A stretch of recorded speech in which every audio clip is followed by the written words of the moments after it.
Hey folks, thanks for joining me today on DocTalk. I'm Dr. Dan Thomson. My guest today is Dr. Brian Lubbers, who is the Director of Microbiology here at the Diagnostic Lab. And we're going to talk about something that's core to animal health programs, that is getting a proper diagnosis. Things that you can do from a history to sample collection and working with your veterinarian and much more. Stay tuned after these messages.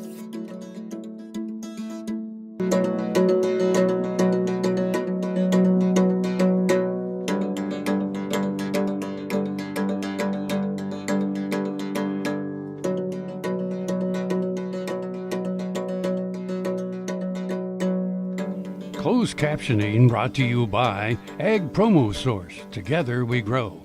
Learn more at agpromosource.com.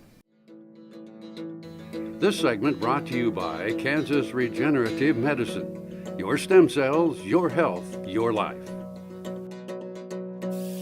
Brian, welcome to the show. Morning, Dan. Folks, Dr. Brian Lubbers, it's a pleasure to have him here on the show. He's the Director of Microbiology for the Kansas Veterinary Diagnostic Laboratory here at Kansas State University's College of Veterinary Medicine. He has national and international experience with not only microbiology, but pharmacology. Been spending a little bit of time on the road, hadn't you? Yeah. The veterinary feed directive's got everybody hopping, but especially this doctor spending time with producers, spending time with decision makers and getting it right. And today's topic is about getting the right diagnosis. And I'm sure you have stories upon stories of cases that come into the diagnostic laboratory that are opportunities that we save people's livelihoods, and sometimes when we get the wrong samples and maybe don't get exactly what we want. Yeah, and I think too, there's probably the stories we don't know, Dan, which is people that don't send samples at all. And I think that's really a good place to start is when we talk about getting the right diagnosis. Very few things in veterinary medicine can we tell what is going on in the disease just by either looking at the live animal and our kind of overall physical exam, or even if it's an animal that died, just the things that we see on the necropsy.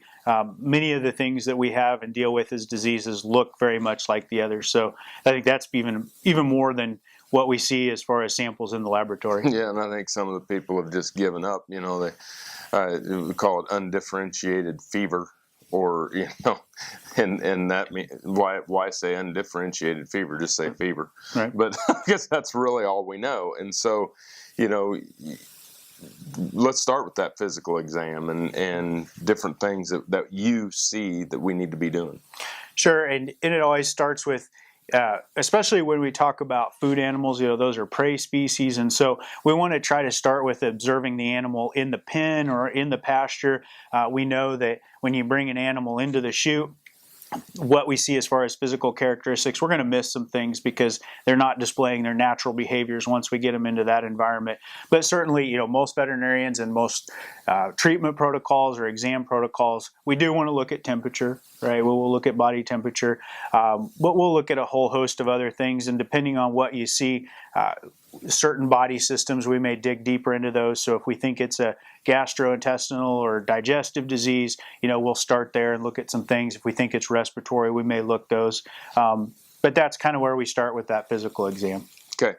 So also working with the veterinarian, obviously very important. And then when an animal does die, getting some at least some gross pathology with proper samples to get the correct diagnosis. Absolutely.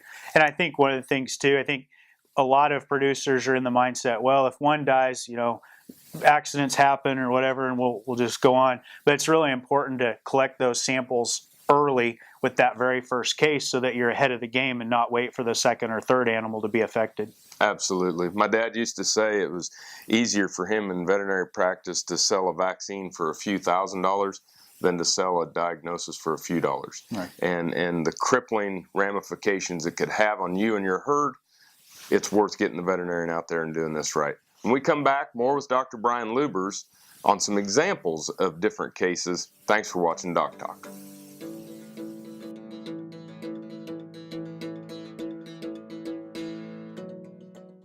Soil is the life of a farm, and for 25 years, SureCrop Liquid Crop Nutrition has helped growers produce abundant quality crops while preserving and improving the soils they steward. SureCrop offers complete soil and plant analysis with cropping recommendations, delivery direct to your on-farm storage, and quality crop nutrition custom blended for your field. Choose SureCrop for the assurance of excellence for your soil. Call today or visit their website for more information.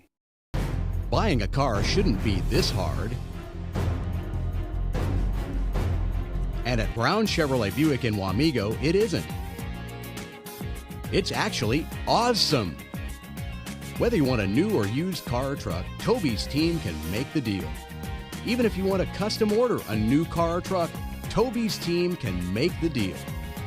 See Toby's team at Brown Chevrolet Buick in Wamego. We're awesome. This segment is brought to you by Santa Fe Trail Meats in Overbrook, or visit us online at sftmeats.com. Hey folks, welcome back to DocTalk. Dr. Dan Thomson here with Dr. Brian Lubbers, who is the Director of Microbiology for the Kansas State Veterinary Diagnostic Lab here in the College of Veterinary Medicine at Kansas State University. We've been talking about getting the right diagnosis, and we've talked about proper history, good physical exam, working with your veterinarian on a necropsy, getting the proper samples so we can get the proper diagnosis. And you have some examples of different things that could go on, bovine respiratory disease, diarrheal diseases, that maybe we don't always get the right diagnosis. Yeah, and I think it's important to realize, the reason that diagnosis is so important is because it affects our treatment decisions and it affects potentially our prevention decisions in the future, right? And so when you talk about, if you see a calf in a pen, maybe that calf's a little bit depressed, that calf may be breathing heavy, just doesn't look right. You get that calf in, it may have a fever, maybe it's borderline. Really, in my mind, I can think, okay, the easy diagnosis is bovine respiratory disease. We're going to treat it with an antibiotic and we're going to go on with life. But some of those times you look at that and that calf may actually be affected by acidosis. An antibiotic certainly won't help the calf and may actually cause some resistance issues both in that particular animal, that group of animals, and maybe for the person consuming that product down the line, and will have no effect on the acidosis. And so, just something as simple as that, looking into one kind of syndrome that could very much be one of two very different diseases, I think it's important. And certainly we could do that, when we look at the necropsy findings, looking at a set of lungs that's affected.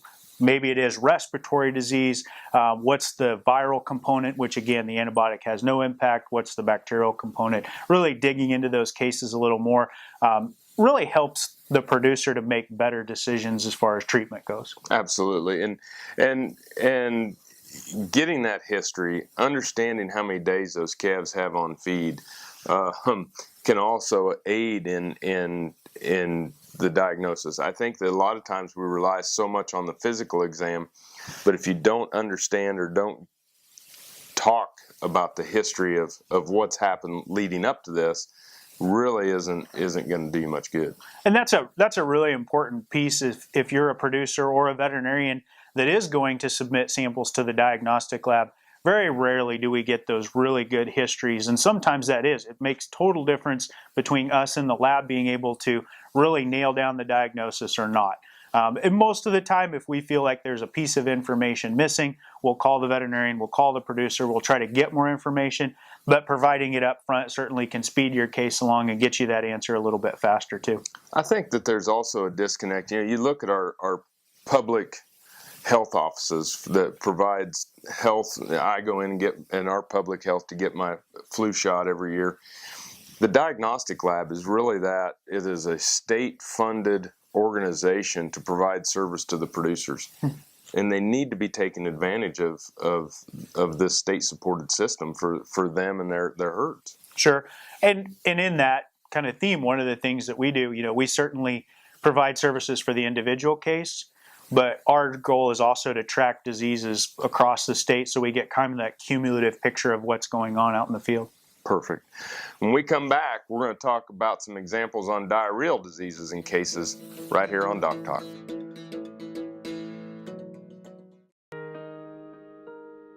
I'm Rexanne Struve, veterinarian in Western Iowa. I have a veterinary clinic and started doing stem cell therapy on dogs in August of 2014. And after the first 2 dogs, after 3 weeks, I saw such dramatic results. I said, hey, I have arthritis. I have joints, really need this help. Where can I go to get this done? I had stem cell therapy done in November of 2014 on my finger joints, my hip, and the ball of my left foot, all of which I'd had real severe problems with. Saw a pretty dramatic improvement in a short amount of time. I would certainly recommend that somebody don't wait until I'm in the position that I was in with the damage already done to my joints. I encourage veterinarians to use it for their animals, and I encourage anybody who sees this video, if you have need, get in contact with these people because this is a phenomenal place to have this done. Valley Vet Supply is devoted to providing information and professional quality products at reasonable prices. Valley Vet Supply. The BQA Tip of the Day, sponsored by Beringer Engelheim Vetmedica, Inc. Hello, Dr. Nels Lindberg here with the Production Animal Consultation and Animal Medical Center out of Great Bend, Kansas. And today for your BQA tip, we're thinking about VFDs. VFDs, you're all kind of getting in tune with them and figuring out maybe what you got to do. If you're not, you really need to catch up and get with your veterinarian and start having those conversations. But first and foremost, you need a valid veterinary client-patient relationship. And if you don't have one of those, you really need to address that and get after it and get that done. From there, work with your veterinarian closely so that you're not scrambling to get those things done. And that's what our biggest concern is people prolonging and waiting to actually get those things done. And come January, February, when you need a VFD, you can't get one done in timely fashion like what you really want. So get with your veterinarian and get after it and get it done and keep at it.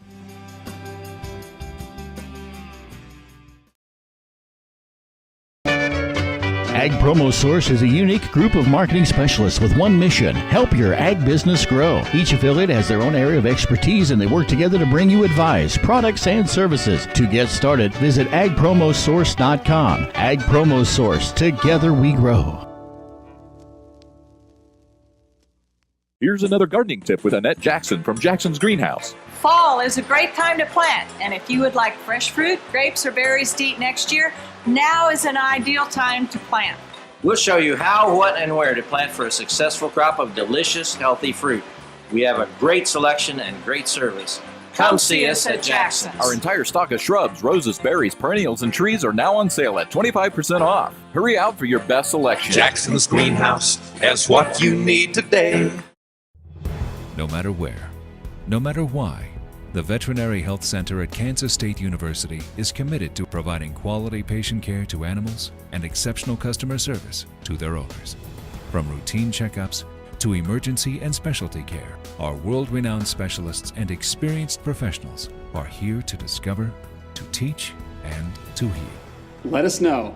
How can I help? How can we help?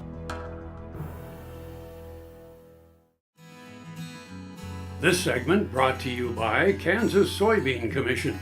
Progress powered by Kansas farmers.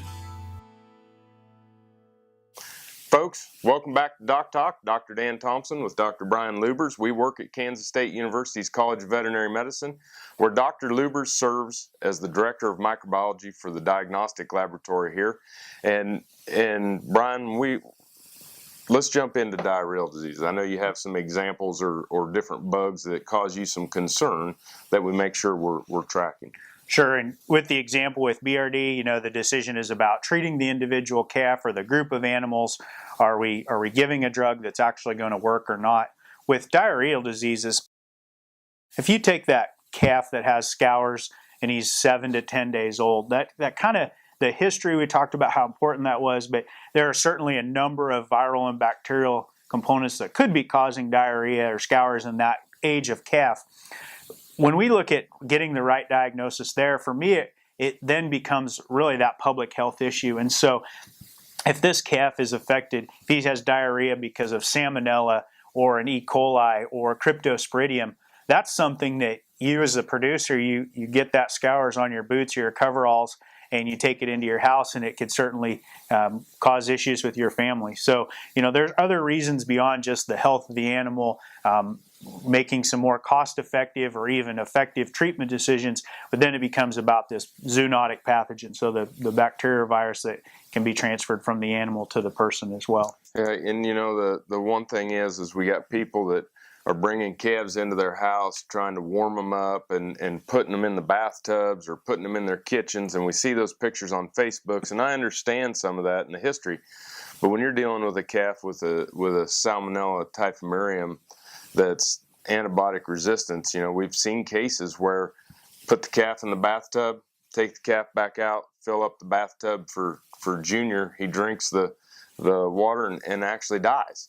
And so really important to understand this. Yeah, and certainly, the overall recommendation is treat them all like they make you sick, but getting that diagnosis can help in that, really determines what level of care and comfort do I need to be as far as transmitting those back into my household.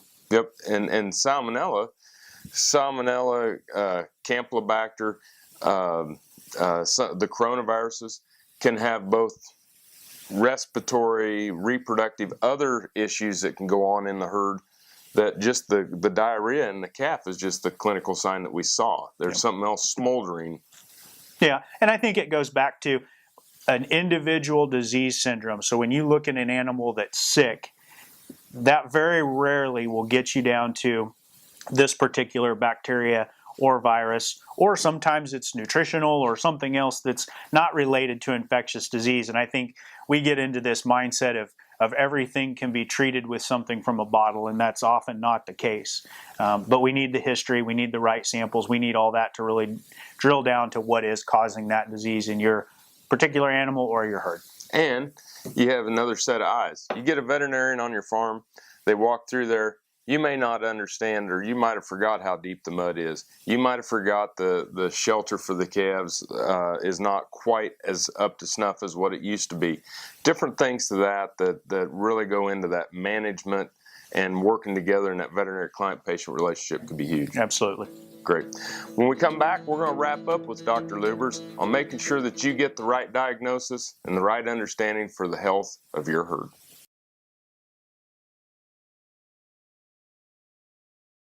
Watch Ag AM in Kansas online at agaminkansas.com.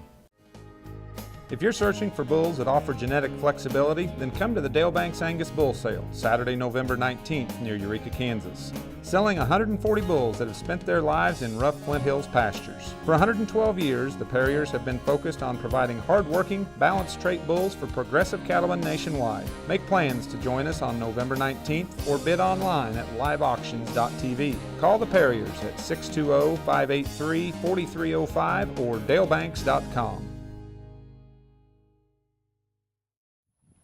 Healthy cows start with the new Hired Hand automatic livestock sprayer. Rancher invented to provide an efficient alternative to pour-on and injectable parasite management systems. The portable design allows cattle to treat themselves head to hoof. Strategic device placement with pass-through activation technology takes the stress out of parasite treatment for cattle and the rancher, leaving more time to tend to other vital tasks on the farm. To learn more, visit cowsprayer.com. The new Hired Hand makes healthy cows easy.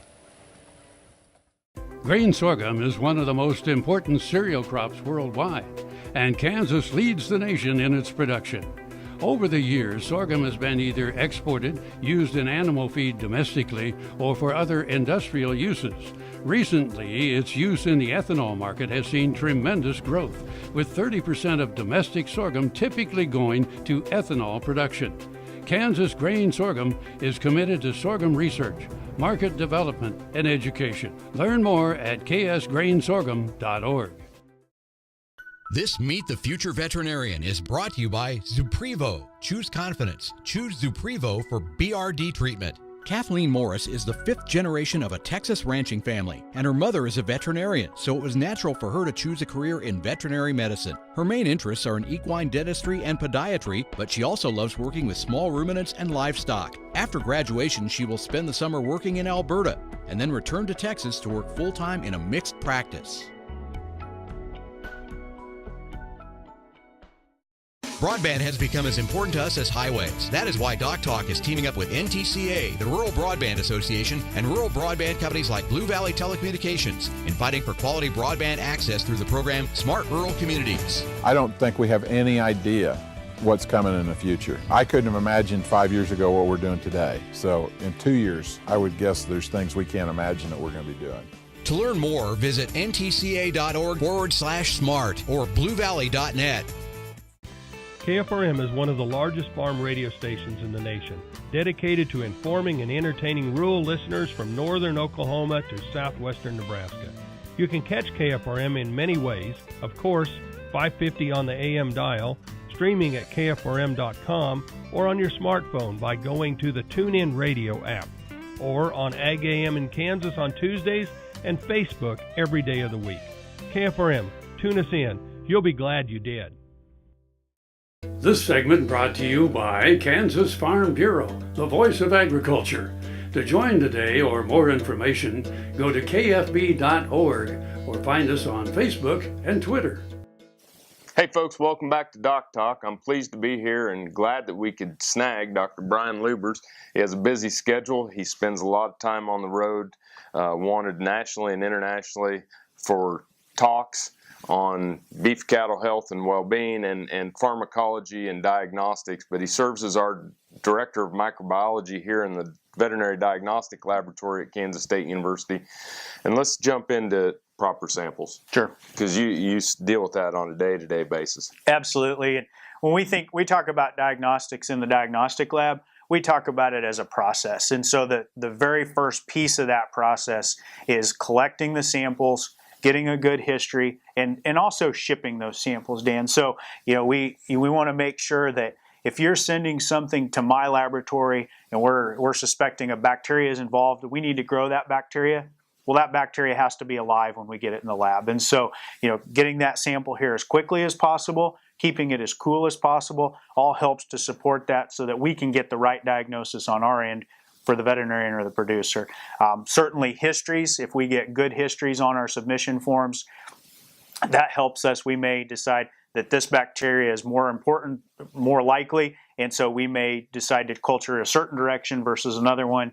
All of those things matter because if we don't get the right samples, after that it's lost no matter how much we do on our end. And the timing.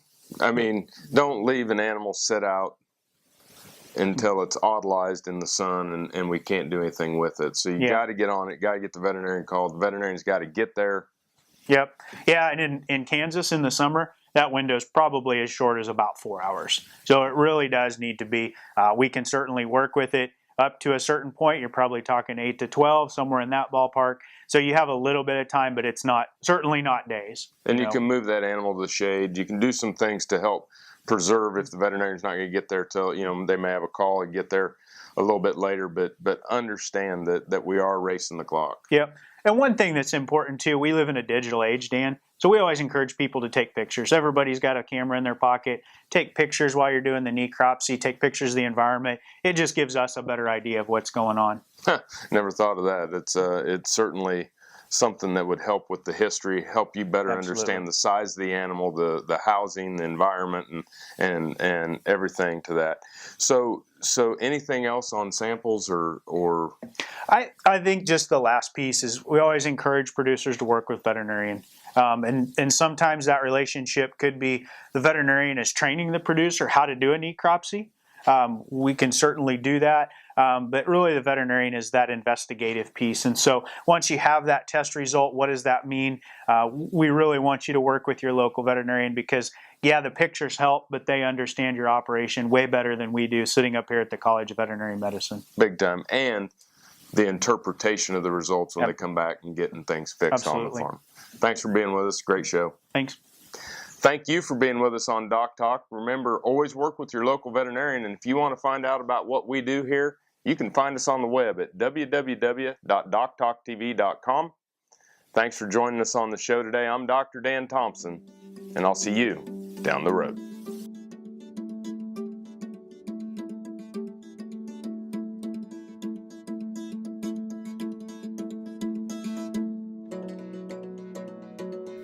Closed captioning brought to you by Ag Promo Source. Together we grow.